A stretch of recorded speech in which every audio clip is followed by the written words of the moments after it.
फरमाता है मेरा इमाम, कल है दीदार का दिन, आज यहाँ आंख बेकार है, क्या होना है। ये मालो दौलत दुनिया, ये रिश्ता ओ पैवंद, बुताने बहमो गुमा ला इलाहा इल्लल्लाह। अगरचे बुत हैं जमात की आस्तीनों में, मुझे है हुक्म आजाद ला इलाहा इल्लल्लाह। ये तड़पते हुए दिल, ये दूर होते हुए अल्लाह से हमारे जज्बे, हमारे घरों को कुरान से खाली करने वाली ये आफत। हमारी बेटियां बहनें अब कुरान नहीं पढ़ती, नॉवेल पढ़ती हैं, मोबाइल पर देखती हैं, इंस्टाग्राम देखती हैं, फेसबुक देखती हैं। अब हमारे बच्चे नबी पर दुरूद नहीं पढ़ते। अल्लाह अकबर। किसी ने इकबाल से कहा था अपने बच्चों को आशिक रसूल बनाना है, क्या करूं? उसने कहा नबी पर दुरूद पढ़ना सिखा दे।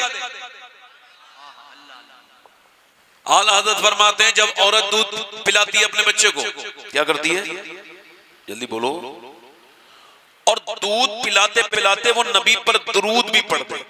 क्या पढ़ते? बोलो जल्दी बोलो। तो उसके बच्चे को अल्लाह आशिक रसूल बना देता है। मगर अब हमारे घरों में न दुरूद है, न कुरान है, न कोई नात पढ़ी जा रही है मोबाइलों ने। ओ मेरे भाइयों, ओ मेरे दोस्तों, ये क्या तुमने इसराइल के प्रोडक्ट का बाइकाट करना शुरू किया है? तुम अपना इंस्टाग्राम की रील चमकाने के लिए मजाक उड़ाते हो क्या? वो तुमने खरीदा 20 रुपए का पीस, 30 रुपए का 7 अप, उसके बाद उसे फाड़ दिया, फेंक दिया। ये है? मैं बताऊं इसराइली प्रोडक्ट क्या है तुम्हारे पास? मैं बताता हूं। मोबाइल तुम्हारा है, इंस्टाग्राम उनका है, इसराइल का है। इंस्टाग्राम इसराइल का, फेसबुक इसराइल का, यूट्यूब इसराइल का। अब मुसलमान ना चाहते हुए भी यहूदियों का हाथ का खिलौना बना हुआ है। वो कह रहा है मैं बाइकाट कर रहा हूं, मगर कोई बाइकाट क्या कर पाएगा? उसके नबी ने जो उसे कुरान दिया वो उसके हाथ में नहीं है। जो यहूदियों ने इंस्टाग्राम दिया है वो उसके हाथ में है, जिस कुरान से उसकी जिंदगी बदलनी थी। मेरे नबी ने फरमाया मेरी उम्मत पे नाजुक वक्त आएगा। हजरत अली से कहा, ए अली मेरी उम्मत पे बड़ा नाजुक वक्त आएगा, फितनों का वक्त आएगा। अली ने अर्ज किया, या रसूलल्लाह फिर हम क्या करें? फरमाया फिर अल्लाह की किताब कुरान को मजबूती से थाम लें।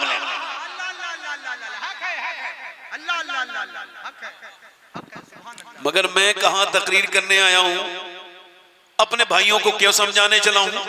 उनको तो हंसी मजाक की तकरीरें पसंद आती हैं, झगड़े की पसंद आती है। ये वाला मियाँ इसके खिलाफ बोलेगा, ये मियाँ इसके खिलाफ बोलेगा। ये सब पागल हैं, इनके दिमाग खराब है, इनको पता ही नहीं जमीनी हकीकत क्या है।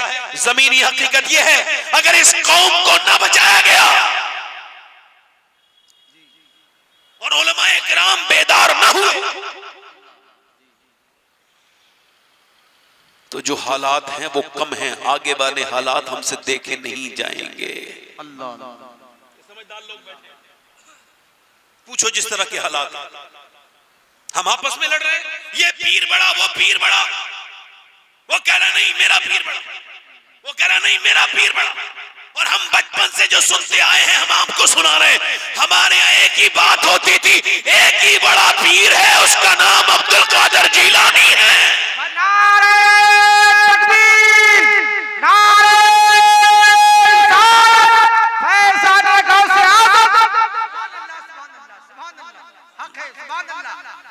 को थोड़ा कम करो मेरे भाई, थोड़ा सा इसका आवाज साफ करो, रिपीट। हो सकता है ये मेरी जिंदगी की आखिरी तकरीर हो। जॉन एलिया ने कहा था कितने दिलकश हो तुम और कितना दिलजो हूं मैं। क्या सितम है कि हम लोग मर जाएंगे, यूं ही आबाद रहेगी दुनिया, हम ना होंगे कोई हमसा होगा। कैसे कैसे नौजवान निकल गए दुनिया से, दुनिया पे कोई फर्क नहीं पड़ा, रोज मर रहे हैं। जवान बूढ़े दुनियादार समझते हैं बड़ा फर्क पड़ेगा, मैं दुनिया में हूं, तेरे ना तो आने से कोई फर्क पड़ता भाई, ना तेरे जाने से कोई फर्क पड़ेगा। हाँ हो सकता है ये मेरी जिंदगी की आखिरी तकरीर हो जो मैं कर रहा हूं। अगर ये हो सकता है तो ये भी हो सकता है यहाँ कोई मेरा भाई ऐसा बैठा हो जो आज के बाद नसीहत ना सुन पाए, इसके बाद वो दुनिया से चला जाए। इसी वजह से नबी फरमाते हैं नमाज जब पढ़ो तो आखिरी समझ के पढ़ो। हजरत सैयदना सैयदना उवैस करनी नमाज पढ़ते हैं। कैसी नमाज पढ़ते हैं? अल्लाहु अकबर। हुजूर ने फरमाया मेरा उवैस जन्नत में जाएगा। जरा जोर से बोलो, उवैस जन्नत में लोगों को लेके जाएगा। उवैस की शान ये है। मगर नमाज कैसे पढ़ते हैं? एक दिन खड़े रहते हैं, पूरा दिन पूरी रात निकाल देते हैं और कहते हैं आज रुकू, आज कयाम की रात है, यानी कयाम की रात। और दूसरे दिन कहते हैं आज रुकू की रात है। तीसरे दिन कहते हैं आज सजदे की रात है। ऐसे एक रकत पूरी करते हैं 3 दिन में।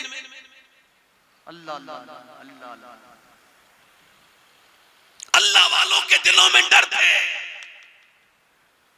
हुजूर मुबश्शिर भी हैं, खुशखबरी सुनाने वाले हैं, हुजूर गम सुनाने वाले भी। अब हमें खाली ये बात कह दी गई सुन्नियों में नारा लगवा के भाई ये सब जन्नती हैं, तो जो जन्नती हैं उसे क्या जरूरत है नमाज पढ़ने? बोलो भाई, जब पीर साहब ने ठेका ही ले लिया, ठेकेदारी पक्की है। हालांकि जिस तरह के हालात हैं, पीर साहब जन्नत में चले जाएं बड़ी बात है। जी हक है, हक है। इतनी इतनी इतनी सख्त हमारे दिल, आपके दिल कि बिल्कुल दिल सख्त हो गए। मेरे भाइयों, मेरे दोस्तों, मौत को अगर याद नहीं करोगे, मेरे नबी पाक के सामने एक सहाबी का जिक्र हुआ, वो साहब बड़े नेक हैं। हुजूर ने फरमाया जिसका तुम जिक्र कर रहे हो, क्या उसकी महफिल में कभी मौत का जिक्र सुना है? हुजूर नहीं सुना। फरमाया वो उतना नेक नहीं है जितना तुम समझ रहे हो। यानी जो मौत को भूल जाता है वो गुनाहों की वादियों में खो जाता है।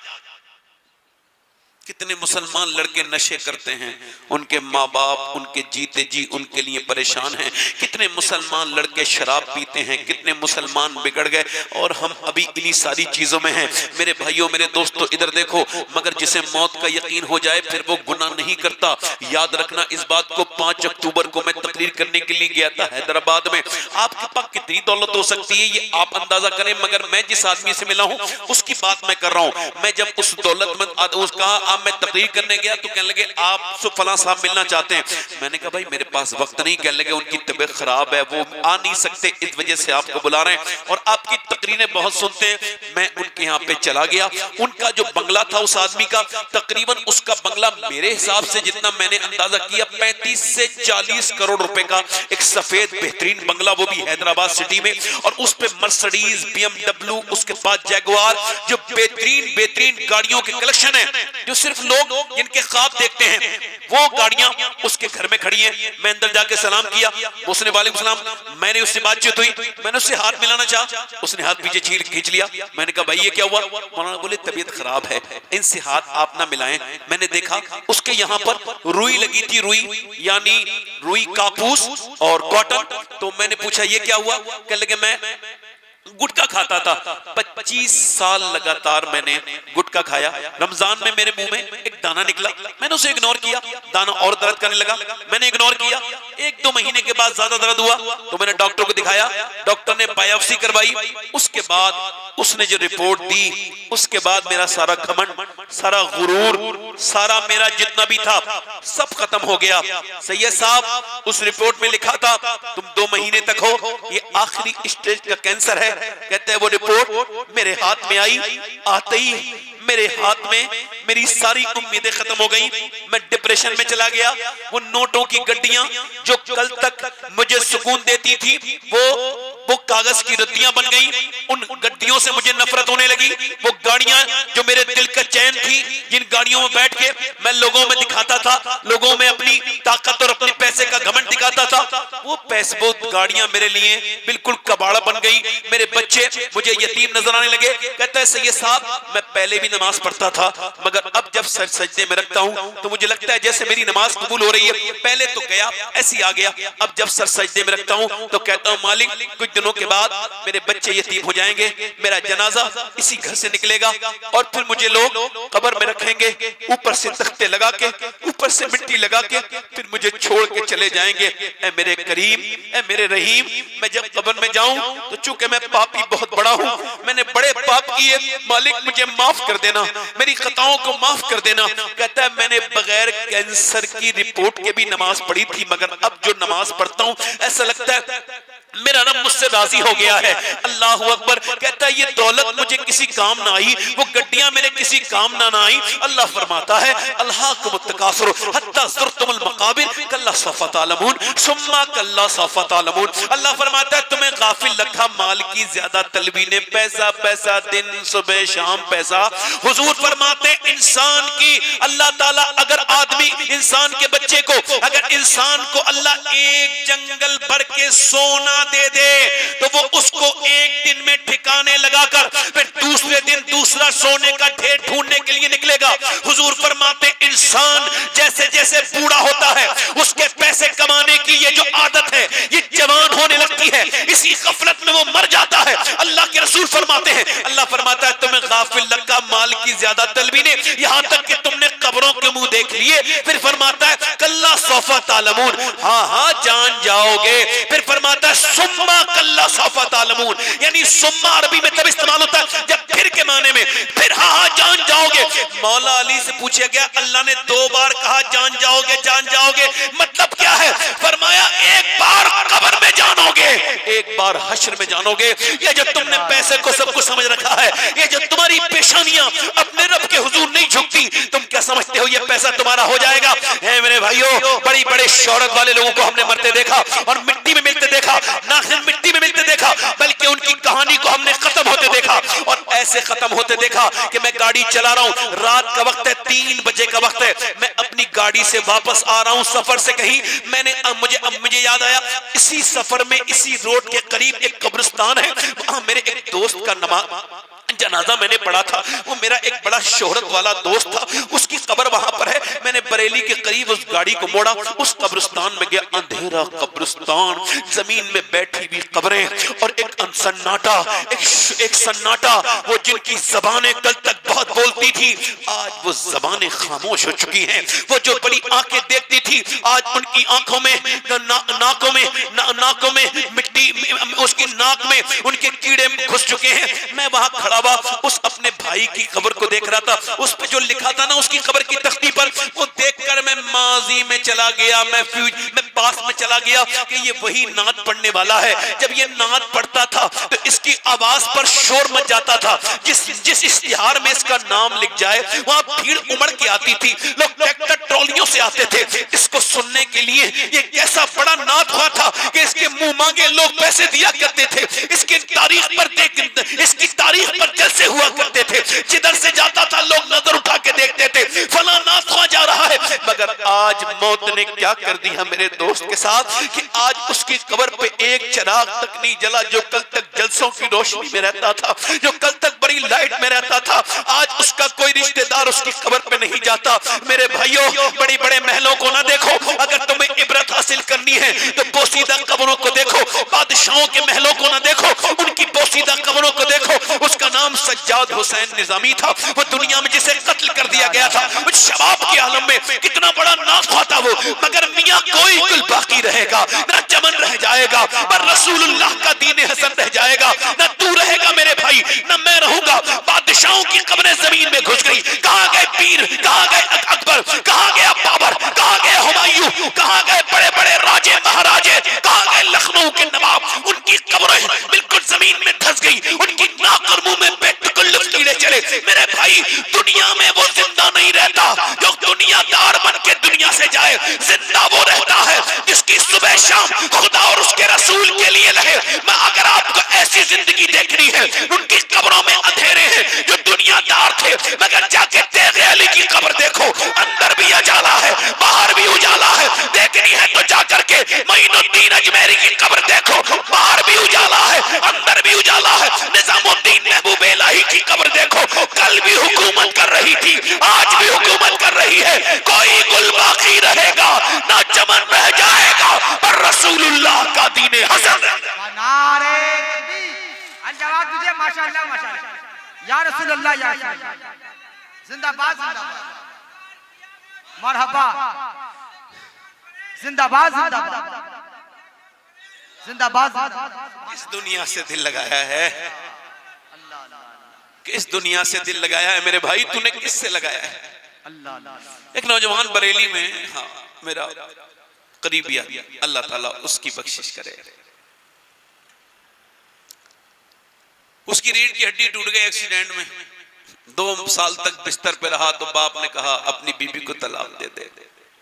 कहा क्यों? कहा तेरे छोटे भाई के साथ शादी करनी है। अब बात को समझ मेरे बेटे, उसने तलाक दे दी। फिर मैं गया तो मेरा हाथ पकड़ के रोया। सब कुछ किया मैंने, नौकरियां की, शादी की। मेरी बीबी, आज मैं जब पलंग पे पड़ गया तो न मेरा बाप मेरा रहा, न मेरे बच्चे मेरे रहे, न मेरी बीबी मेरी रही। जीते जी मार रही कि लड़कियों के पीछे भाग रहे हो, किसमें अपने नाम खराब करवा रहे हो। मुसलमानों के घरों में जिस तरह के हालात हैं, लड़कियों से दिल लगाने के लिए अल्लाह तुम भेजा था। ये क्या तुम्हारा दिल लग गया कि तुमने अपने इस नफ्स की वजह से अपने बाप दादे की इज्जत खराब करवा दी, लड़कियों से इश्क लड़ाने चले। मेरे भाइयों मेरे दोस्तों, ये इश्क ना करो जो तुम्हें धोखा देगा। इश्क करने के लिए ये दुनियादारी नहीं है, ये दुनिया तुम्हें बर्बाद कर देगी। इससे इश्क ना करो।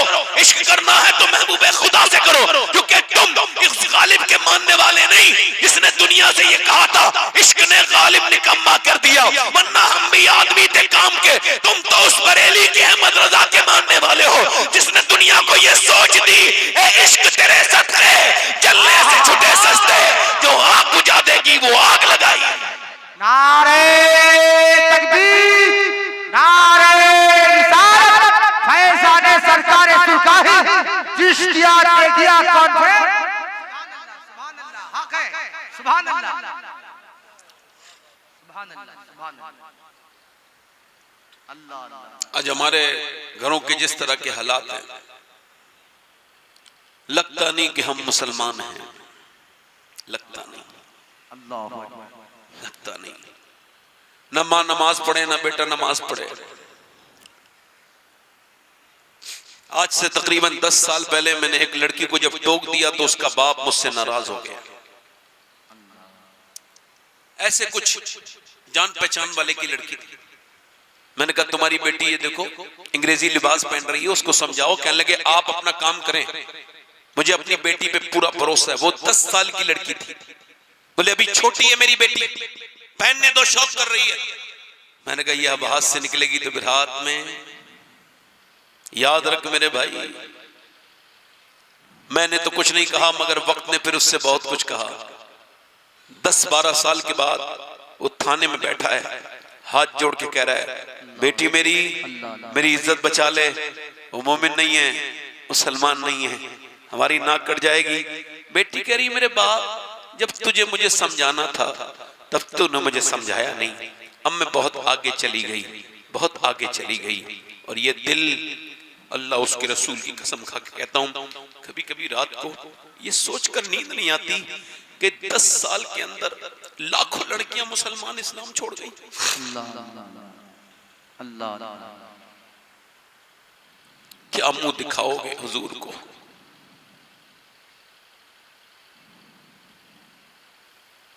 एक मुसलमान की क्या अहमियत है इस्लाम में बताऊं? ज़ैद बिन हारिसा कहते हैं जब ताइफ में हुजूर के ऊपर पत्थर मारे गए, कहते मैं आगे खड़ा हूं तो फिर मुझे हटा के मारते हैं। हुजूर बैठ जाते हैं तो हुजूर को खड़ा करके मारते हैं। खुदा की कसम, हमारी वजह से आज लोगों ने हुजूर को नहीं जाना, हम लोगों की वजह से। वरना जैसी हस्ती मेरे रब ने अपने महबूब की बनाई, ऐसी किसी की हस्ती नहीं। बना के खुद तारीफ की और कहा मेरे महबूब मुझे तेरी उम्र की कसम है, इतने पत्थर कि हुजूर की पिंडलियां फट गई। हजरत सैयदना ज़ैद बिन हारिसा कहते हैं मैंने हुजूर जिब्राइल आए, इसको खत्म कर दें इस कौम को। नहीं, ये मुझे जानते नहीं है, ये जब जान जाएंगे तो ये ईमान लाएंगे, मुझे ये नहीं लाए, इनकी नस्लें ईमान वाली। ज़ैद बिन हारिसा कहते हैं बाग में, देखो ध्यान से सुनना इस बात को, जरा इसको सिर्फ एहसास करना। जो मैं ये कोई हल्के से कहूंगा, मैं जोर से ये बात नहीं कहूंगा, मगर एहसास करना एक मुसलमान की अहमियत कितनी बड़ी है। ज़ैद बिन हारिसा कहते हैं उतबा बिन रबिया के बाग में गया, उसका नौकर आया, ये अंगूर खा लीजिए। हुजूर ने बिस्मिल्लाह शरीफ पढ़ा और इतने जख्मों के बाद अंगूर खाया, बिस्मिल्लाह शरीफ पढ़ा। तो उसने कहा आप बिस्मिल्लाह कैसे पढ़ रहे हैं, यहां तो कोई बिस्मिल्लाह नहीं पढ़ता। हुजूर ने फरमाया आप कहाँ के रहने वाले हैं? कहा मैं नैनवा का रहने वाला हूँ। अल्लाह अकबर। मेरे नबी पाक ने अच्छा कहा जहाँ के यूनुस हैं? कहा वहां के यूनुस हैं। आप यूनुस को कैसे जानते हैं? हुजूर ने फरमाया मैं भी अल्लाह का नबी हूँ, यूनुस भी अल्लाह के नबी हैं। वो आगे बढ़ के गुलाम बोला आप मुझे कलमा पढ़ा दें। मैं कलमा पढ़ने के तैयार हूँ। ज़ैद बिन हारिसा कहते हैं इतने जख्मों के बाद इतनी पिंडलियां फटी हुई हैं, पूरी आपकी जो मुबारक नालैन है वो खून से भर रही हैं। और मेरे नबी ने जब देखा एक आदमी कह रहा है मुझे कलमा पढ़ाएं, तो हुजूर मुस्कुराने लगे। एक बंदे ने कहा कि मैं कलमा पढ़ने के लिए तैयार हूं, तो हुजूर मुस्कुराने लगे। मदीने में एक लड़की कुरान पढ़ रही है। कुरान पढ़ते पढ़ते उसके सर से दुपट्टा नीचे गया है। उसकी जो वालिदा है वो दूर से देख रही है, जाकर के सर पे दुपट्टा रख दिया है। बेटी ने पूछा अम्मी मेरे सर पे दुपट्टा क्यों रखा? चूंकि ये बेटी जिस स्टेटस की है उसके बाद इतने स्टेटस की बेटी कोई ना तो पैदा हुई ना पैदा होगी, जिसने अल्लाह ने जिसके खानदान में इतनी बरकतें दी। ये वो बेटी है जिसके भाई का नाम हुसैन है जो सारे शहीदों का सरदार है। ये वो बच्ची है जिसके बाप का नाम अली है जो वलियों के सरदार है। ये वो ज़ैनब है जिसकी माँ का नाम सैयदा खातून जन्नत फातिमा ज़हरा है जो सारी जन्नती औरतों की सरदारा है। ये वो ज़ैनब है जिसकी नानी का नाम खदीजतुल कुबरा है जो सारी उम्महातुल मोमिनीन की सरदारा है। और ये वो ज़ैनब है जिसके नाना का नाम मोहम्मद मुस्तफा है जो सारे नबियों का सुभान अल्लाह सुभान अल्लाह। ज़ैनब कुरान पढ़ रही है। क्या पढ़ रही है बोलो? कुरान पढ़ते पढ़ते पढ़ते सैयदा फातिमा दुपट्टा रखा। अम्मी आपने सर पे तो इस वजह से अम्मी इस वजह से ज़ैनब के सर पे दुपट्टा जो लड़की नहीं रखती उससे नाना नाराज हो जाते हैं। इतना सुना था कि ज़ैनब रोने लगी। सैयदा ने कहा चुप जाना मेरी ज़ैनब, अब क्यों रोती हैं? कह लगे अम्मी जान नाना से अर्ज कर देना इस बार माफ कर दें, अगली बार गर्दन कटा दूंगी मगर सर से दुपट्टा नहीं हटाऊंगी। करबला का मैदान है, करबला अगर हुसैन लाजवाब है तो ज़ैनब भी लाजवाब है। अगर हुसैन का सब्र लाजवाब है तो सब्र ज़ैनब का भी कोई जवाब नहीं। अगर हुसैन के हौसले की कोई मिसाल नहीं तो ज़ैनब के हौसले भी कोई मिसाल नहीं। अगर हुसैन के सजदे का जवाब नहीं तो ज़ैनब के पर्दे का जवाब नहीं। बेशक बेशक हक है। सुभान अल्लाह। हम भूल गए अपने बुजुर्गों को। हमारे अंदर बुजुर्गों की चीजें ही हमारे अंदर से निकलती चली गई। कल माएं ऐसा करती थी कि बच्चों को गोद में लेके अल्लाह अकबर कुरान सुनाती थी। सैयदा उम्मे सलमा फरमाती है तवज्जो करना भाई, अब तो कुरान पढ़ता ही कोई नहीं, वो मियाँ का ताबीर लेके आ जाती है। और मैं किसी मियाँ का मुखालिफ नहीं यार, मैं अल्लाह माफ करे मैं कभी किसी से मुसलमान से तो हसद करता ही नहीं हूँ, अल्लाह जानता है नहीं ना मैं किसी से का मुखालिफ ऊपर से। मगर ये रेडीमेड दीन जो चल रहा है ना ये मेरे समझ में नहीं आ रहा। अल्लाह अब बताइए किसी का पैसा चुर गया और मेरे पास आया कहने लगा मुझे फाल खोल के बताओ मेरा पैसा कहाँ। मैंने कहा यार मैं इतना काबिल होता तो मैं तो इंडिया की इंटेलिजेंट में हो जाता। अगर इतने ही बड़े ये काबिल हैं फाल खोलने वाले तो पुलिस को हटाओ, नहीं बिठा दो 4 बॉर्डरों पे 4 इन्हें बिठा दो ढोंगियों को। दुनिया की तफ्तीश की क्या जरूरत है, ये खुद ही खोल के बता देंगे किसने चुराया। रेडीमेड तावीज लिख के दे दिया मैं बरकत हो जाएगी। चाचा को जरा उठा देना। माशाअल्लाह सुभान अल्लाह, नसीब है आपका, लोग अपने घरों में सो रहे हैं, आप महफिल में सो रहे हैं। इधर देखो मेरी तरफ देखो।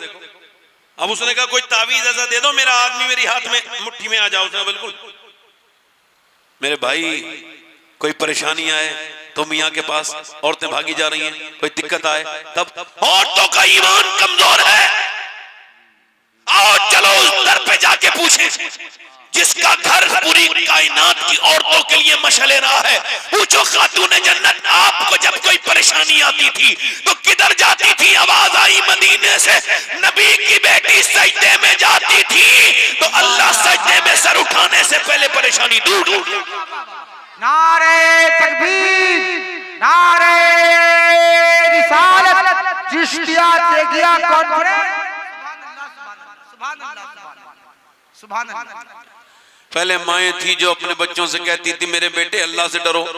बदायूं से हिजरत करके एक खातून वहां गई दिल्ली, बेटा उसका 7-8 साल का है, वो रात को तहज्जुद की नमाज पढ़ती है, अक्स खातून जन्नत है, वो सैयदा मखदूमा कायनात सैयदा फातिमा ज़हरा का अक्स है हिंदुस्तान में। इस हिंदुस्तान में औरतों में उसकी विलायत से बड़ी किसी औरत की विलायत नहीं है, इतनी बड़ी वलिया है वो अपने जमाने की।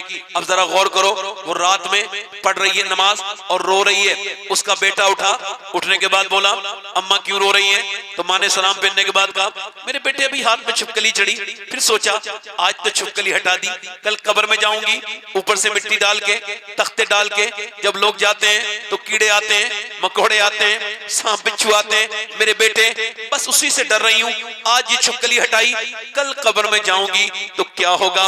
मेरे बेटे नबी का फरमान है कब्र आखिरत की सबसे पहली मंजिल है, कब्र सबसे अंधेरी जगह है। मेरे बेटे अब मैं इसी वजह से रो रही हूँ। तो बच्चा कांपने लगा। माँ ने कहा क्या हुआ? अम्मा तू तो बड़ी है, मैं मर गया तो मेरा क्या होगा ये बता। मैं तो माँ ने कहा मेरे बेटे चल ऐसा कर, तू अपना सर झुका अल्लाह के सामने, सजदे में जा, अल्लाह तुझे कब्र के अजाब से बचाएगा। बेटा जब सजदे में गया ना तो माँ फूट फूट के बोली ए मेरे मालिक आज मेरे बेटे ने सर झुका दिया है, तो झुकाना ये मेरा काम था, इसे अपना लेना ये तेरा काम है। मैं बेवा औरत हूँ, ये मेरा यतीम बच्चा है, मालिक इसको कबूल कर ले। काश तुमने भी अपने बच्चों के साथ सजदे किए होते। तुमने तो नमाजें कोई नहीं पढ़ी, अपने बच्चों को इंग्लिश बनाओ, दुनियादार तुम्हारी मर्जी है। मैं भी किसको समझाने चला हूँ, किस कौम के सामने मैंने तकरीर करनी है? जरा गौर तो करें आप, जिन घरों में न कुरान है, न सजदे हैं, न औरतें कोई रोती। मैं तो मेरे तो अल्लाह का शुक्र है 3 बेटे, मैं जब रात में नमाज पढ़ता हूँ और मेरे बच्चे उठ के कभी मेरे साथ सजदा करते हैं तो मैं यही कहता हूँ मेरे मालिक मेरे इन तीनों बच्चे जब तूने दिए तो इन्हें जहन्नम से भी बचा लेना मेरे परवरदिगार। अपने बच्चों को देख के क्यों नहीं कहते जहन्नम से बचाओ? अपनी बेटी को क्यों नहीं करते तुम ये सब? माँ अब सुनो, वो माँ रो रही है, कह रही है मालिक मेरे बच्चे को कबूल कर ले। बच्चे की आदत पड़ गई रोज नमाज पढ़ने की, नमाज पढ़ते पढ़ते पढ़ते पढ़ते बच्चा जवान हो गया और माँ दुनिया से इंतकाल कर गई। माँ अब जाकर के देखो आप, कुछ दिनों के बाद बेटे का भी विसाल हो गया। 750 साल से ज्यादा जमाना गुजर गया, मगर दिल्ली में जाके देखो बादशाहों की बीबियां, मुगलों की शहजादियों की कब्रें ढूंढोगे आपको तब भी नहीं मिलेगी। मगर जो रात को रोती थी उसका मजार 3 बीघा जमीन में दिल्ली के बीच में बना हुआ है, अरबों खरबों की संपत्ति पे सो रही है। उसके मजार पे हर बुध के दिन मेला लगता है। उसका नाम सैयदा जुलेखा अल-मारूफ माई साहिबा है, करीब में उसके बेटे का मजार है। बादशाहों की कब्रें मिट गई मगर उसके बेटे के मजार पे रोज मेला लगता है। उसके बेटे का नाम निजामुद्दीन महबूब इलाही है। नारे तकबीर, नारे रिसालत। एक बार दो हाथ मोहब्बत से या रसूल अल्लाह, सब लोग या रसूल अल्लाह। सुभान अल्लाह, अल्लाह अल्लाह।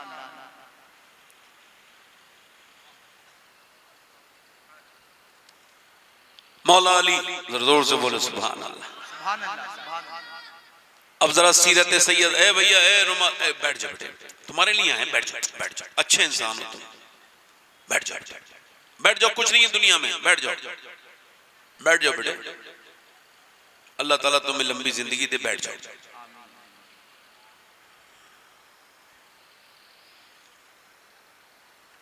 भाई बात ना करो, बात उसके पर्दे के पीछे लोग कर रहे हैं ना।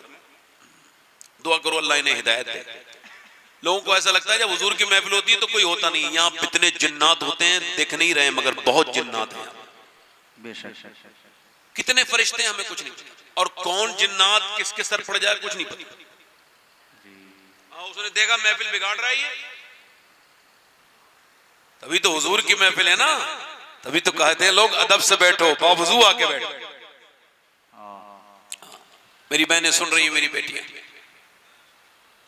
मौला अली फरमाते हैं मैं 15 दिन के बाद अपने घर गया हूं। कितने दिन के बाद? 15 दिन। कहते मेरी बीबी ने मुस्कुरा के दरवाजा खोला है, जरा जोर से बोलो सुभान अल्लाह। अब बताओ, आदमी ने जो कपड़े लाके दिए ना वो तो उसको पहन के नहीं दिखाए, उसे वही फटे पुराने कपड़े बगैर धुलावा मुंह, और जब शादी बारात में गई, कहीं मेले ठेले में गई तो बड़ा मेकअप करके गई। अब इससे पूछो तेरी नियत किसे दिखाने की है? भाई मेकअप इतना ही जायज था कि औरत अपने आदमी को लुभाने के लिए, मुतासिर करने के लिए करे, ताकि उसका मर्द ना बहके, उससे मोहब्बत बढ़े। ये सवाब है, अच्छा काम है। आला फरमाते जितनी बार औरत ऐसा करेगी उतने ही सदके का अल्लाह सवाब उसको अता करेगा। सुभान अल्लाह, सुभान अल्लाह। मगर ये क्या बात है कि जिसने कपड़े लाके दिए उसको नहीं दिखा रही है? तो फिर यही तो होगा ना जो सुन रहे हो खबरों में, आप सुन रहे हो ना खबरों में, फला औरत ने फला को मार दिया, फला ने अपने आदमी को मार दिया, अपने आदमी को मार दिया। हैं?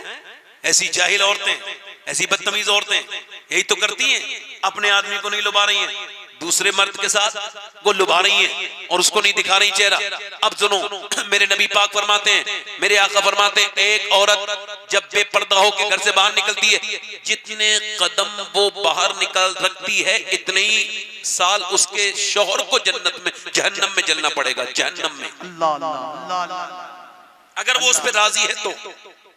अल्लाह अल्लाह।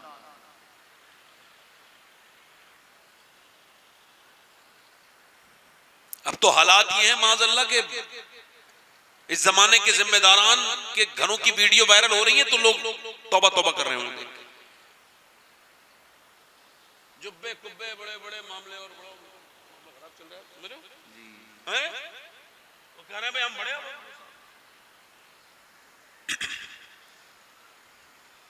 औरतों को ऐसा लगता है कि घरों में बरकत तब होगी जब वो बंबई की औरतों की नकल करेंगी। औरतों को ऐसा लगता है कि वो तब कामयाब होगी जब वो यूरोप की औरतों की नकल करेंगी और जब वो कराची की उन बेहुदा नाचने वालियों की नकल करेगी।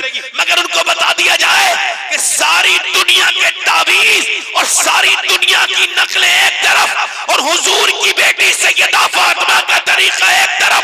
अगर तूने वो तरीका अपना लिया तो दुनिया भी तेरी रोशन बेशक बेशक बेशक, सुभान अल्लाह। और सुनो, मौला अली फरमाते हैं, मैंने दरवाजा जब खटखटाया, दरवाजा खोल के उन्होंने सलाम किया, फिर मैंने कहा भूख लगी है, तो उन्होंने पानी दे दिया।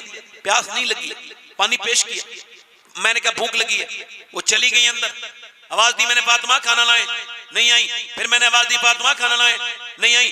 फिर मैंने आवाज दी, सैयदा खाना लाए। कहते अंदर से रोने की आवाज आई।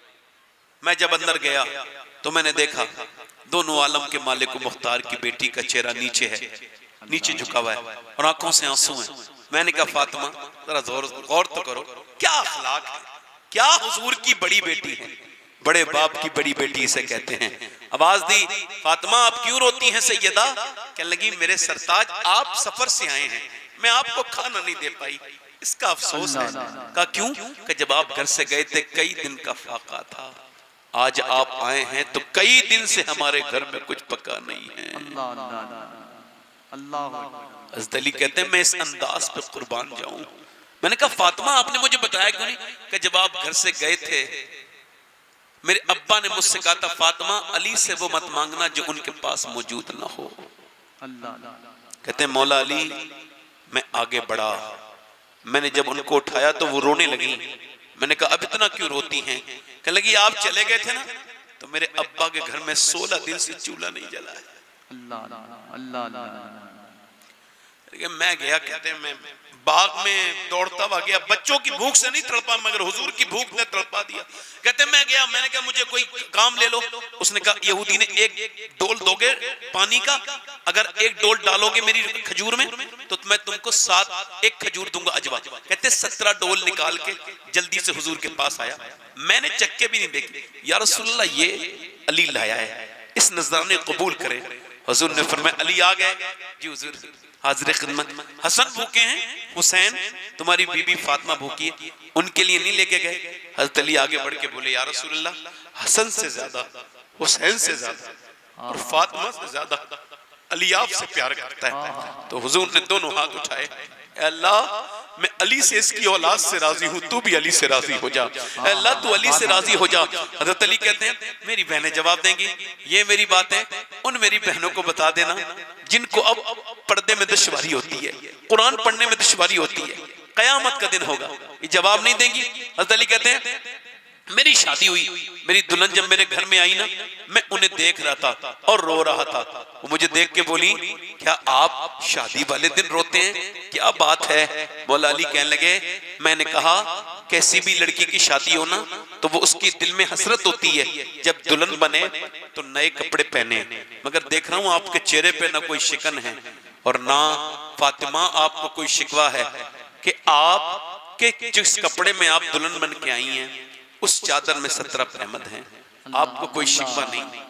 तो फिर हुजूर की बेटी आगे बढ़ी, हाथ पकड़ के कहा, मेरे सरताज अली, मेरे अब्बा ने मुझे जब रुखसत किया था तो फरमाया था, फातिमा अल्लाह कपड़ों से राजी नहीं होता है, अल्लाह सजदों से राजी होता है। ये बातें क्यों कर रहा हूं मैं? मुझे खबर है एक औरत अगर बदले तो पूरा खानदान बदल देती है। आप तो हुजूर को कभी याद नहीं करते। अम्मा आयशा फरमाती हैं, हुजूर के पेट से पत्थर बने हुए हैं दो, और दुआ कर रहे हैं हुजूर, अल्लाह क्या दुआ कर रहे हैं? कहती मैं आगे बढ़ के देखी क्या दुआ, हुजूर दुआ कर रहे हैं, या अल्लाह मेरी उम्मत कभी भूखी न मरे। ये उम्मत जो कभी हुजूर को याद नहीं करती, ये उम्मत जिसके पास फेसबुक व्हाट्सएप के लिए वक्त है, ये मेरी बहनें बेटियां इनके लिए दुआ कर रहे थे, जिनके पास गीबत करने से लेके चुगली करने से लेके बाजारों में घूमने से लेके सारे काम के लिए वक्त है, मगर नबी पर जो नाजिल कुरान हुआ है उसे खोल ले।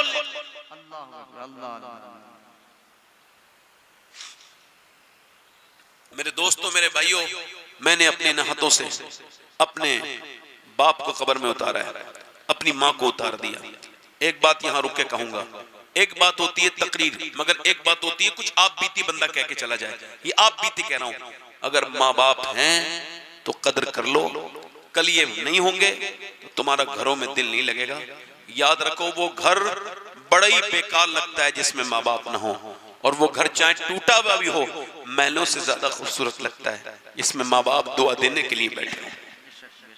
मैंने अपने इन हाथों से अपने बाप को, अपनी माँ को, सबको, काफी लोगों को कब्र में उतारा है। मैं अपनी बात कर रहा हूँ, बहुत लोगों को उतारा है। कुछ मैंने जब कब्र में रखे लोग तो मैंने कोशिश की है कि इनका सर, मैंने कोशिश की है इनका सर किसी तरीके से किबले की तरफ कर दूं, मगर नहीं हुआ है। कुछ लोगों को थोड़ी मेहनत से हो गया है, कुछ लोग ढल के हैं और जब कब्र में रखा है तो खुद ही खुद सर किबले की तरफ हो गया है। हजरत सैयदना बायजीद बस्तामी के पास एक कफन चोर आया, हुजूर अल्लाह मुझे माफ कर देगा, मैंने बड़ा गुनाह किया है। क्या गुनाह किया? कफन चुराता हूँ। अल्लाह माफ कर देगा, मगर ये बता तूने कितने कफन चुराए? कहने लगे कम 1000। का कितनों के मुंह किबले की तरफ थे?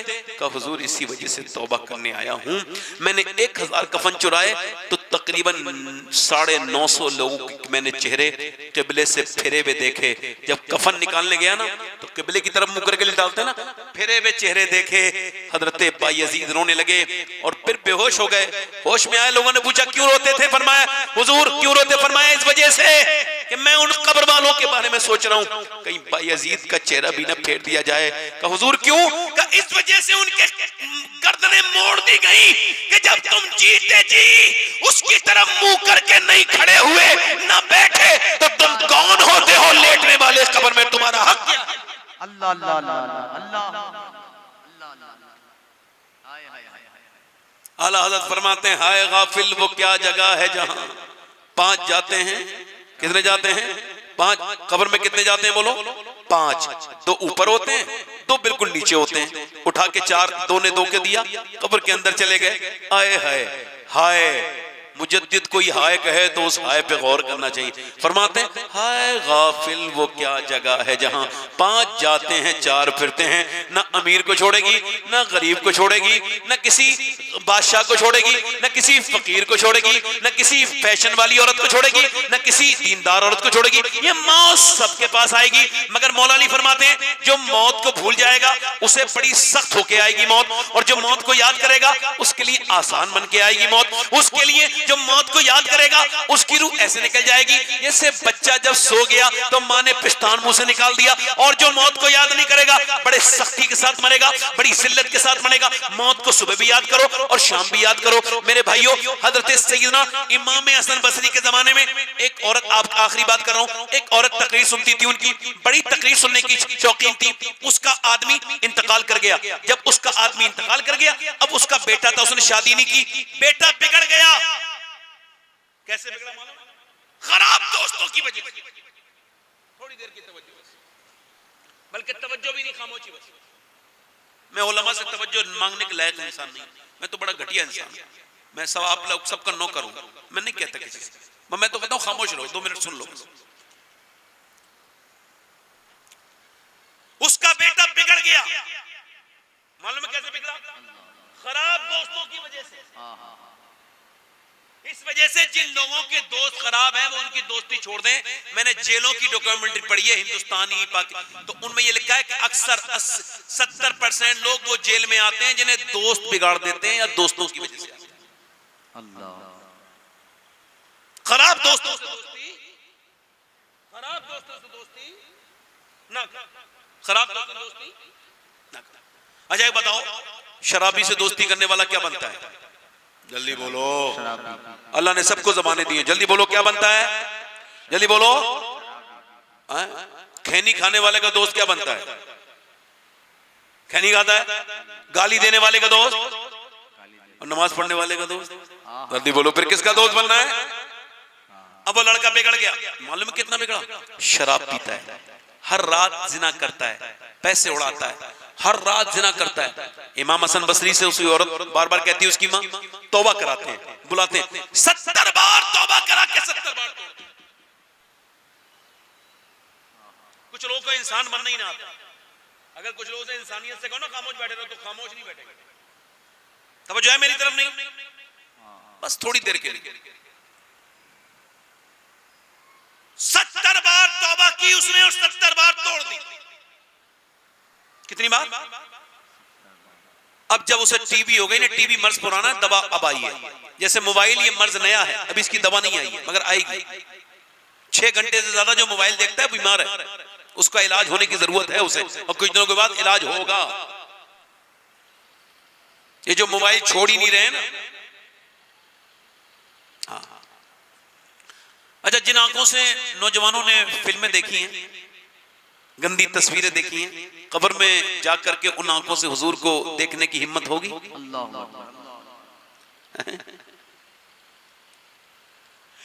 अब उसको जब टीवी हो गई, मां ने देखा, मरने के करीब आ गया, कहने लगी, तू अगर तौबा करके मरता तो मुझे इतना अफसोस नहीं होता। कहने लगा, मां मेरी तौबा अब तू करवा दे, जा हसन बसरी को बुला ला, मैं सच्ची तौबा करूंगा। कहा, बेटे 70 बार अब नहीं तोड़ूंगा, मौत का वक्त है। उनसे कहना मेरी नमाज जनाजा भी पढ़ा दे।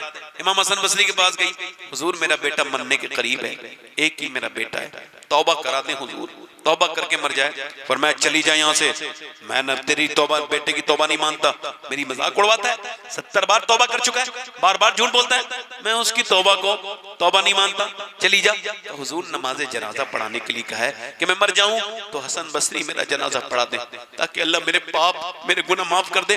उसने कहा, मैं, इमाम हसन बसरी ने फरमाया, जा, मैं नहीं पढ़ाऊंगा उसकी नमाज जनाजा। वो चली गई, दरवाजे पे गई, दरवाजा खुला, बच्चे ने कहा, मेरे पीर आए?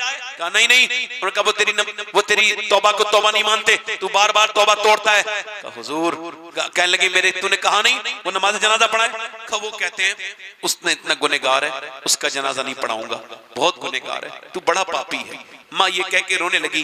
बेटे ने कहा, इधर आ, मेरी बात सुन, चल एक बात बता माँ। कहा, अगर मैं तुझसे माफी मांगता हूँ सच, तू मुझे माफ कर देगी?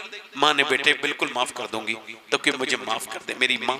माँ ने जब माफ किया ना, तो बेटे ने हाथ उठा के कहा, मालिक तू ही तो कहता है 70 माँ से ज्यादा मेहरबान है, देख मेरी माँ ने मुझे माफ कर दिया, तो क्या तू मुझे माफ नहीं करेगा? तू मुझे, मैं मर रहा हूं मालिक, मगर सच्ची तौबा मेरी है, मैं कभी गुनाह ना करता, तबीयत ठीक भी हो जाती मेरी, फिर भी। ये कहते कहते उसकी रूह निकल गई। रात का वक्त है, माँ ने कहा है मेरे लाल? दरवाजे पे दस्तक हुई, कौन? इमाम हसन बसरी खड़े थे। कहा, आप कैसे आ गए? अभी मैं सोया था तो मुझे हाथ पे गैब से आवाज आई, ए हसन बसरी, मेरा एक दोस्त मर गया है तेरे मोहल्ले में, जा उसकी जनाजे की नमाज पढ़ ले। सुभान अल्लाह, सुभान अल्लाह। उसकी जनाजे कब तौबा करेंगे हम? अल्लाह फरमाता है तू इतना रो ले कि तेरी आंख का आंसू ढलक के तेरे गाल तक आ जाए, मैं तेरे सारे गुनाह माफ कर दूंगा। बताओ मेरे दोस्तों, कब तक यही जिंदगी रहेगी? हाथ उठा के बताओ कितने लोग ऐसे हैं जो अपने नबी के नाम पे जान दे सकते हैं? दोनों हाथ उठा के बताएं, नीचे हाथ कर लें। एक दूसरे की तरफ ना देखना नौजवानों, मुस्कुराना नहीं। जो जान दे सकता है कुछ भी कर सकता है ना, कुछ भी कर सकता है ना। तो कितने लोग ऐसे हैं जो नबी के नाम पे आज से जान भी दे देंगे और आज से पूरी दाढ़ी भी रखा लेंगे। वो इस महफिल में खड़े हो जाएं। इधर आ जाए, इधर दाढ़ी रखने वाले इधर आ जाए, जिन्होंने दाढ़ी कटाई हो या मुंडाई हो। बैठ जाओ, बैठ जाओ, अब बैठो चाचा। दाढ़ी पूरी रखने वाले लोग आ जाएं, जो आज से पूरी दाढ़ी रखाएं वो यहां आ जाए। जो कटाता हो या मुंडाता हो। इधर कोई आशिक रसूल है, सुन्नत रसूल वाला? आओ, 100 शहीदों का सवाब है। इधर है कोई? सुभान अल्लाह, सुभान अल्लाह। इधर है कोई? 100 शहीदों का सवाब। हर नबी के दाढ़ी, हर वली के दाढ़ी। अच्छी लड़की से अगर शादी करनी है तो शादी से पहले दाढ़ी रखा लो, खराब लड़की से बच जाओगे। क्योंकि कोई भी बिगड़ी हुई लड़की दाढ़ी वाला पसंद नहीं करती, दाढ़ी वाला वही पसंद करती है जिसे मदीने वाला पसंद। सुभान अल्लाह, सुभान अल्लाह। तीसरा कोई आशिक रसूल है इस महफिल रसूल में पीछे आगे से, जो नबी के नाम पे पूरी दाढ़ी रखाने के लिए महफिल में खड़ा हो जाए और कहे अब तक जिया था सभी के लिए, आज से जीऊंगा अपने प्यारे नबी के लिए? है कोई आशिक रसूल? माशाअल्लाह, सुभान अल्लाह, सुभान अल्लाह। 3 हो गए, देर न करो। सुभान अल्लाह। आ जाओ, आ जाओ। ये 3 हो गए। चौथा कोई आशिक रसूल है जो पूरी सुन्नत रसूल के लिए खड़ा हो जाए? यहीं पे खड़े रहो भाई। चौथा कोई है आगे पीछे से मेरे भाई? कोई चौथा है दीवाना इधर से? कोई मेरे आका का दीवाना, हुजूर से मोहब्बत करने वाला, जो अपने नबी की बारगाह में जाने से पहले दाढ़ी रखाए? ये कब्र में जाएगी दाढ़ी। है कोई नौजवान आशिक रसूल? 3 के बाद चौथा आशिक रसूल है कोई इस महफिल में खड़े होकर कहे आज से नबी के नाम पे इंशाअल्लाह पूरी दाढ़ी रखाएंगे? चौथा कोई? देखो वक्त मेरे पास कम है, मेरे बाद लंबी नातखानी की फेरिस्त है। कोई आशिक रसूल हो तो जल्दी खड़ा हो जाए। चौथा कोई हो तो जल्दी खड़ा हो जाए। अपने दामाने शफाअत में छुपाए रखना, सुभान अल्लाह, सुभान अल्लाह। मेरे सरकार मेरी बात बना। एक शेर और पढ़ूंगा, चौथा आशिक रसूल आ जाए। हुजूर का आशिक, मेरे आका का आशिक, जिसे हुजूर से मोहब्बत हो अपने फैशन से ज्यादा, जिसकी दाढ़ी कटी हो या छोटी हो, उसके लिए ये 100 शहीदों का सवाब है। फितन के दौर में, आज के जमाने में जो सुन्नत रखाएगा अल्लाह ताला उसको बड़ी बरकतें अता करेगा।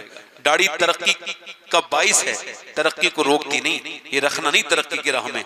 हुजूर के चेहरे पे दाढ़ी, अबू बकर सिद्दीक के चेहरे पे दाढ़ी, उमर फारूक आजम के चेहरे पे दाढ़ी, गौसे आजम के चेहरे पे दाढ़ी, हजरत ख्वाजा मोइनुद्दीन हसन के चेहरे पे दाढ़ी, निजामुद्दीन महबूब इलाही के चेहरे पे दाढ़ी। जो चेहरे अल्लाह को पसंद हैं उनके चेहरों पर दाढ़ी। दाढ़ी कटाना मुंडाना एक ही बराबर है। जो एक मुट्ठी से कम दाढ़ी रखा हुआ है वो भी खड़े होकर ऐलान कर सकता है कि मैं पूरी दाढ़ी करूंगा। है कोई चौथा आशिक रसूल? ये 3 तो हो गए, मेरी बख्शिश के लिए 3 ही काफी है। मैं सोच रहा था कोई एक और आ जाए, चौथा, हुजूर का दीवाना। आ जाओ, इधर आ जाओ।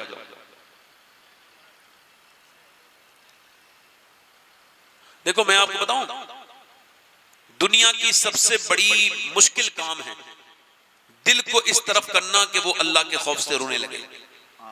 हंसना तो काफिरों से भी आता है, मुसलमानों से भी आता है, सब हंसते, मगर हुजूर फरमाते हैं मेरे आका करीम रहमत आलम, मोमिन का जो आंसू है वो जन्नत की जमानत है। ये 4 हो गए पंजतन पाक का मानने वाला। 5वां कोई आशिक रसूल? इधर से कोई है? इधर पीछे सुन्नत रसूल वाला इधर है कोई भाई? इधर आप में से कोई है? आओ आओ, माशाअल्लाह, सुभान अल्लाह, सुभान अल्लाह, सुभान अल्लाह। गरीब नवाज की छठी वाला एक और आ जाए बस। आ जाओ, आ जाओ। मैंने माना कि निकम्मा हूँ मगर आप कहूँ मुझ निकम्मे को भी सरकार निभाए रख। अल्लाह अल्लाह। कोई सातवां आशिक रसूल है?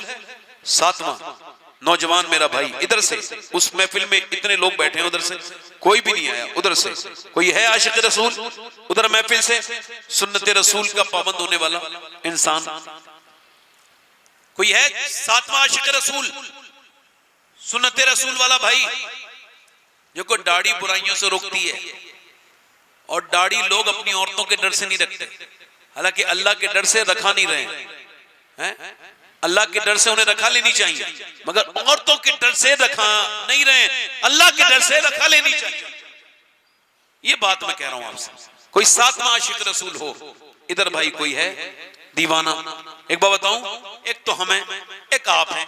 एक सहाबी को रूमियों ने आग में डालना चाहा, वो जल रहा था बहुत तेजी के साथ, वो जो तेल था ना वो खोल रहा था, रूमी लोग थे, तो रूमियों ने कहा इसे डालो, वो रोने लगा। अरे वजीर ने कहा डर गया, बादशाह के पास लेके गए, बादशाह ने कहा डर गया? कहा नहीं नहीं अफसोस हो रहा है। कहा किस बात का? कहा एक ही जान है, एक ही जान एक बार के बाद खत्म हो जाएगी। मैं ये सोच रहा था कि मेरे जिस्म पे जितने बाल हैं इतनी जानें होती और काश मैं एक एक करके सब नबी के नाम पे कुर्बान करता चला जाता। मेरा इमाम कहता करूं तेरे नाम पे। ये है हुजूर के आशिक। तो है कोई आशिक रसूल सातवां जो इस नबी की महफिल को सजाए और अपने चेहरे पे दाढ़ी रखाए? सातवां कोई आशिक रसूल हो? थोड़ी सी सख्ती है मेरे दिल में, आपके दिल को तो नहीं कहूंगा, इतने अच्छे दिल हैं आपके, मेरे दिल में सख्ती है। कोई सातवां आशिक रसूल हो तो इस महफिल में पीछे से कोई खड़ा हो जाए, देर न करे भाई, बड़ा टाइम हो गया, 12:30 बज गए। कोई आशिक रसूल हो तो खड़ा हो जाए महफिल रसूल में। सातवां है कोई? माशाअल्लाह काफी कमेटी वाले भी हैं, मगर उनमें से किसी को तौफीक हो जाती तो और अच्छी बात थी, कोई कमेटी वाला आ जाता मेरा भाई। मगर खैर 6 लोग पूरी दाढ़ी रखाएंगे इंशाअल्लाह, आज से पूरी रखाएंगे इंशाअल्लाह। अल्लाह ताला आपको जज़ा दे, वादा करो इंशाअल्लाह ना कटेगी ना मुड़ेगी, इंशाअल्लाह पूरी दाढ़ी रखाएंगे। बैठ जाए, चलो अल्हम्दुलिल्लाह। हुजूर की आंखों की ठंडक है नमाज। दोनों हाथ उठा के बोलो इंशाअल्लाह नमाज की आज से शुरुआत करेंगे, जो पक्का इरादा करेगा इंशाअल्लाह नमाजी बनेगा। दोनों हाथ उठा के बोलो इंशाअल्लाह नमाज पढ़ोगे, दोनों हाथ उठा के बोलो। अपनी बहन बेटी को पर्दे के लिए कहेंगे इंशाअल्लाह। हमेशा मसल के आला हजरत पे कायम रहेंगे, आपस में मोहब्बत करें। तुम चाहे आप चाहे किसी भी पीर के मुरीद हो, मगर मैं तो सारे लोगों से मोहब्बत करता हूं, क्योंकि वो बेवकूफ है जो ये कहता है मैं फला पीर का मुरीद हूं। मेरे हिसाब से तो वो पहले मदीने वाले का उम्मती है, उसके बाद किसी पीर का मुरीद है। तो जो उम्मती है उसे सलाम करो, आपस में मोहब्बत करो, नफरतों को खत्म करो, सुन्नी सुन्नी आपस में मिलकर रहें, मोहब्बत से रहें, तौबा करें। अस्तगफिरुल्लाह रब्बी मिन कुल्लि ज़म्बि व अतूबु इलैह। पढ़ लीजिए ला इलाहा इल्लल्लाह मुहम्मद रसूलुल्लाह। मेरी जिंदगी का मकसद तेरे दीन की सरफराजी, मैं इसीलिए मुसलमान, मैं इसलिए नमाजी। इस्लाम जिंदाबाद, मसलक के आला हजरत पाइंदाबाद। लक़द कान लकुम फ़ी रसूलिल्लाहि उस्वतुन हसना, सदक़ल्लाहुल अज़ीम। आप लोग बैठिए, नाज़िम साहब ऐलान करेंगे। अभी 3 शोरा हैं जो बड़े बड़े शायर हैं, सैफ कानपुरी साहब और हमारे जो जोहर मुजफ्फरपुरी साहब और अख्तर काशिफ साहब। कोई मेरी बात बुरी लगी हो तो मुझे माफ करें, बाकी आपका बहुत शुक्रिया। अस्सलाम।